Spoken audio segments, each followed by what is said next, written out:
How's it going, everyone? It's the one Jane from ProdigyGames.com, and I'm here to tell you the top 4 cards from Assassin's Creed for the modern format. Now, there's only 4 cards, since most of the cards in Assassin's Creed are built for Commander for some reason.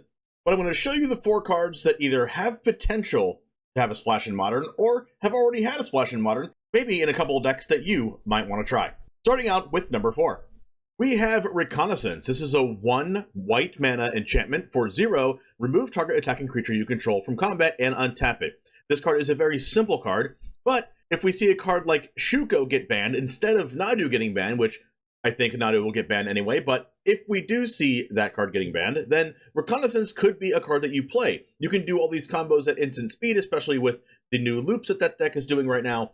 So you can only do this in combat, but you can 0 mana, remove attacking creature you control from the game, and then you can keep doing that since this is not a sorcery speed ability, and go through your entire deck with Nadu, and combo that way. Yes, you do have to bestow Springheart and Tuco before you do this, so it is a little bit more clunky, harder to do, especially when you have a card like Outriders and Core that is still in the format. So for this card to be played, I believe they would have to ban Shuko and Outrider and Core, but this card also has the other ability to make your creatures have pseudo-vigilance by attacking with them, and then after damage, you can actually remove them from combat, since the last step in the damage step in Magic has the creature technically still attacking even after it has done damage. Also, if you have a card with an attack trigger, like Caustic Bronco, that you don't want it to get blocked, after you get the attack trigger, you can go ahead and untap that in a deck like that as well. But since this is a 1 mana, 0 mana activation of a card that targets, I think the best chance for this card to be played is in Nadu.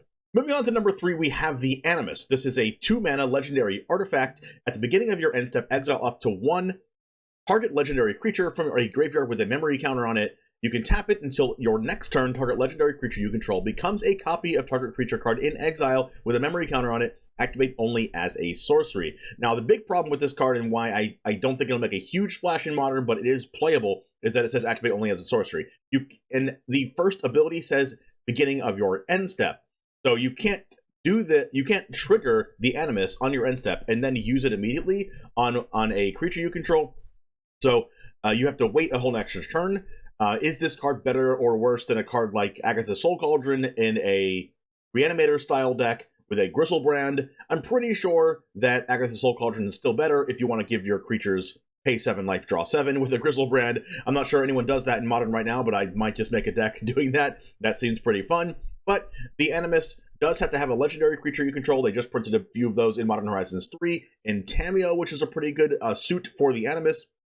But other than that, I'm pretty sure that the Agatha's Soul Cauldron, for the same mana cost and colorless casting cost, is going to be a better card than the Animus. But it does have some applications.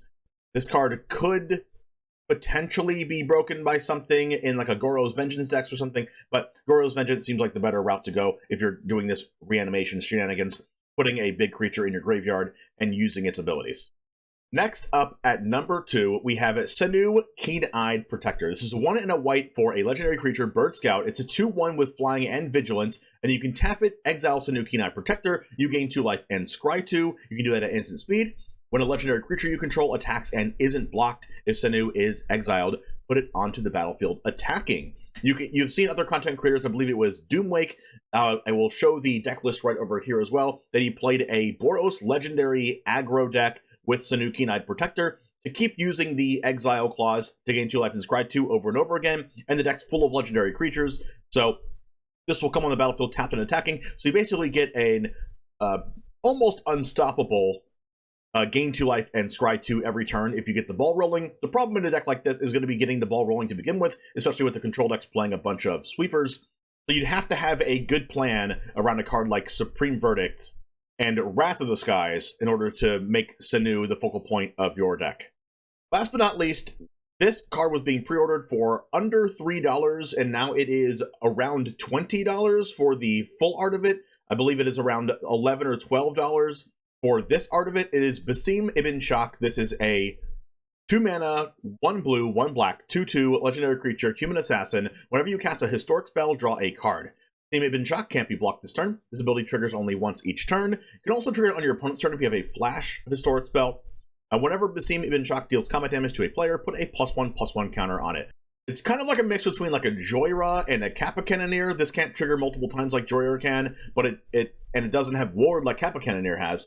But it has a kind of a mix of both. You get to draw cards, hopefully once every turn, and you can play this in an artifact deck with cards like Mishra's Bauble, Urza Saga, things like that to facilitate drawing a card every turn with Basim. And then it can't be blocked, so you put a +1/+1 counter on it every single turn, so this card can be a huge threat throughout the game and drawing a bunch of cards. This card reminds me a little bit of Psychic Frog in Modern. Psychic Frog and is ending up to be a better card both in Modern and in Legacy. But if you're playing a lot of historic permanents, a lot of artifacts, a lot of maybe sagas and legendary creatures, Basim Image Shock is a very, very good card, and it has shown to be pretty good in Modern so far. We'll see if it takes the leap in being in one of the best decks of the format going forward, but that is all I have for you today. Assassin's Creed is a pretty small set and doesn't have a lot of cards for Modern. There's a lot more cards for Commander, but this isn't a Commander video. If it was a Commander video, there's a lot more legendary creatures and things that you can do in very specific Commander decks, including a couple of equipments that are very good as well for Commander.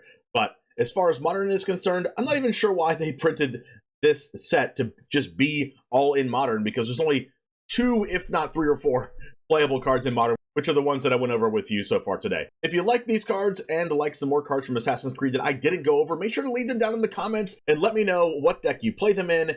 As always, you can use code THE1JAME at prodigygames.com/THE1JAME to get 5% off of anything in the store. Thank you for hanging out, and I'll see you next time. And as always, peace.